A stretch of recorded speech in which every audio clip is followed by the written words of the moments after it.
Transfer of heat. Heat कैसे transfer होती है, किस मेथड से ट्रांसफ़र होती है? तीन मेथड है, एक तो डायरेक्ट करवा दो कंडक्शन, दूसरा कन्वेक्शन और तीसरा है रेडिएशन।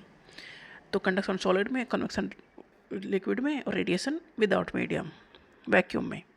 जैसे कि सन से हीट आ रही है तो रेडिएशन के थ्रू आ रही है। तो ट्रांसफ़र ऑफ हीट कैसे होगा? Heat is transfer from a hotter body to colder body. सीधी सी बात है, जो गर्म है वहाँ से जाएगी ठंडे के पास।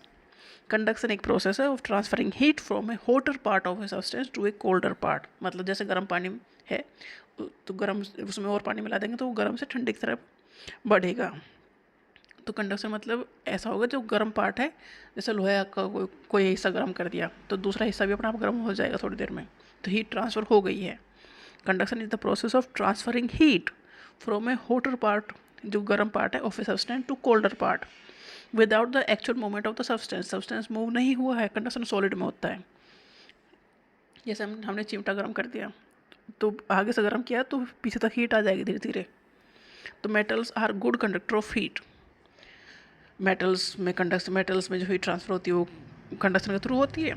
ये गुड कंडक्टर ऑफ हीट है, जैसे लोहा है। वुड, प्लास्टिक और रबर ये पुअर कंडक्टर ऑफ हीट है, भाई इनमें हीट फ्लो होती नहीं है, लकड़ी हो, प्लास्टिक हो या रबर हो। तो कंडक्शन क्या है? मूवमेंट ऑफ हीट है या ट्रांसफरिंग ऑफ हीट है from a hotter part of a substance to a colder part. Convection क्या है? Convection is the transfer of heat through the actual movement of particle. Conduction में movement of particle नहीं हो रहा है, but convection में movement of particle हो रहा है। ये जो कन्वेक्शन के थ्रू हीट ट्रांसफर किस में होगी? लिक्विड और गैस में होगी।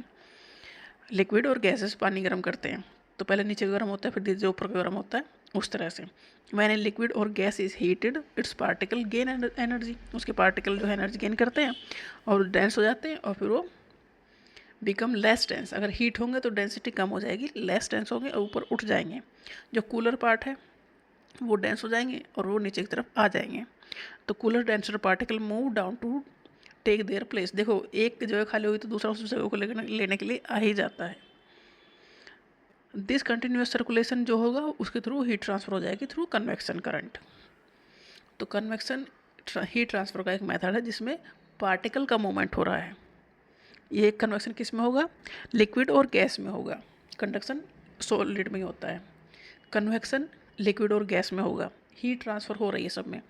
कंडक्शन में पार्टिकल मूव नहीं कर रहे हैं, कन्वेक्शन में पार्टिकल मूव कर रहे हैं। जैसे कि हम पानी गर्म करते हैं या कोई भी लिक्विड गर्म करते हैं तो वो पार्टिकल जहाँ पर हीट नीचे से पड़ रही है वो थोड़े लाइट हो गए तो वो ऊपर भागेंगे और दूसरे पार्टिकल उसकी जगह लेने के लिए नीचे आएंगे। इस तरह से हीट ट्रांसफर सब में होती रहेगी। इसे कहते हैं कन्वेक्शन करंट। नेक्स्ट है रेडिएशन। हीट ट्रांसफर का मेथड है। हीट एनर्जी ट्रेवल करती है as wave from hotter object to a colder object.